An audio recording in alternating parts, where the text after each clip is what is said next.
మనల్ని ఎవరన్నా ఒట్టొట్టిగా తిడితే ఎంత బాధ అవుతుంది, ఎంత రేషం వస్తుంది. వాళ్ళ మీదికి లొల్లికే పోతాం. మొగోళ్ళు అయితే గల్ల పట్టి గుంజి కొడతారు. అదే ఆడోళ్ళు అయితే సిగలు పట్టి మెడ సింపులు ఇరుస్తారు ఎవ్వలైనా. తన్నుకున్నాక ముచ్చట తర్వాత ఏమన్నా ఉంటే పోలీస్ స్టేషన్కి పోయి చూసుకుందామంటారు. కానీ మాటలు మాట్లాడి బద్నామేస్తే మామూలు జనం రియాక్షన్ గిట్లుంటది. మరి సినిమాలను ఎవలేమన్నా ఏం చేయరని అసమర్థులు లెక్క భావించి వాళ్ళ మీద బండలేస్తే మంచిదేనా చెప్పుండ్రి.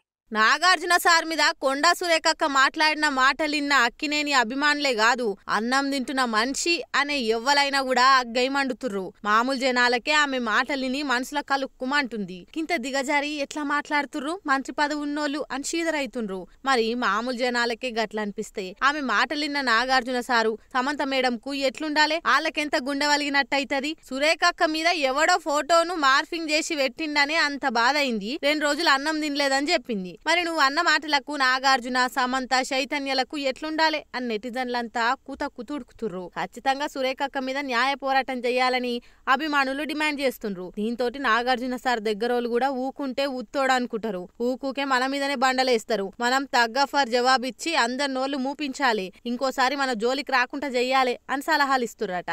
దీంతో నాగార్జున సార్ కూడా మంచి వకీల్ను బట్టి కొండా సురేఖకు లీగల్ నోటీసులు పంపి పరువు నష్టం దావేసి కోర్టుకీడ్చే పనులుండని తెలుస్తుంది. సార్ ఇప్పుడు విశాఖపట్నంలో ఉన్నాడు. ఆడికించి హైదరాబాద్ రాగానే ఆ పని చేస్తాడని అంటున్నారు అభిమానులు. నిజమే.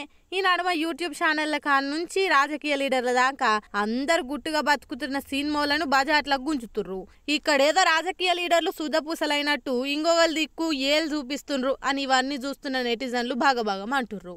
చూడాలిగా ఈ పంచాది ఏడు దాకా పోతుందో.